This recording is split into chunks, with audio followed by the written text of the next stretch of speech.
Baik, assalamualaikum warahmatullahi wabarakatuh. Saya perkenalkan, nama saya Haidar Abdul Munir. Saya dari Rayon Syariah. Di sini saya mengikuti PKD selama beberapa hari ini, yang belakangan ilmunya sangat bermanfaat sekali untuk kita semua. Di sini saya diberi tugas oleh panitia untuk menyampaikan materi tentang konsep berpikir aswaja sebagai dasar berpikir dalam gerakan Islamisasi di Indonesia. Yang pertama itu kita harus tahu dulu aswaja itu bagaimana. Aswaja itu ahli sunnah wal jamaah, yakni merupakan golongan yang mengikuti Imam al-Asy'ari, yaitu orang yang merumuskan akidah ini, dan Imam al-Maturidi tentunya. Orang ini membahas tentang permasalahan akidah.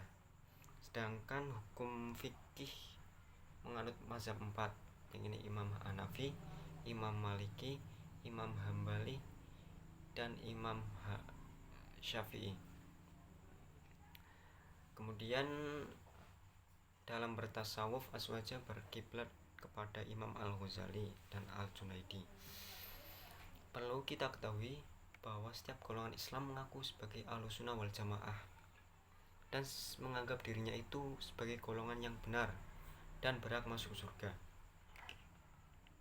Tidak ada yang mengaku sebagai ahli bid'ah dan sesat.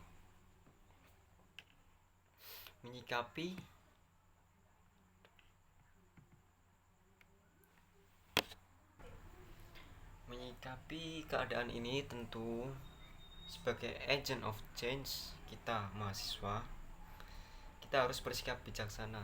Bahkan kita harus menguji kebenaran dari pengakuan itu sendiri dengan cara mencocokkan dengan Al-Quran dan Sunnah Nabi. Kemudian saya mengikuti PMI ini itu sebagai organisasi yang independen yang memberi wadah bagi mahasiswa, tentunya juga berlandaskan ahli sunnah wal jamaah. Visi kedepannya itu PMI dalam menghadapi tantangan sendiri memiliki banyak halangan tentunya yang harus dihadapi, seperti contoh semakin berkembang pesatnya teknologi dan informasi yang semakin canggih, sehingga PMI memiliki kewajiban yaitu harus mempertahankan Islam yang kental dengan budaya keindonesiaannya dan juga mempertahankan ahli sunnah wal jamaahnya. Hal ini sejalan dengan pemikiran Nahdlatul Ulama, dan juga yang sekarang ini marak terjadi adalah munculnya sekelompok golongan yang mengaku Islam paling kafah, yang menyatakan diri mereka sebagai pembawa ajaran Islam yang masih murni dan berasal langsung dari Rasulullah, katanya.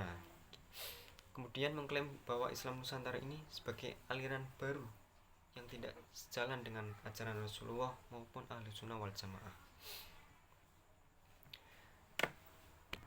Selanjutnya mereka mulai menyebarkan stigma pada masyarakat yang awam yang mungkin pengetahuan tentang agamanya kurang.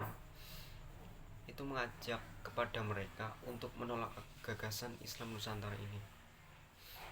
Padahal anggapan ini sangat melenceng jauh dari gagasan Islam Nusantara tersendiri.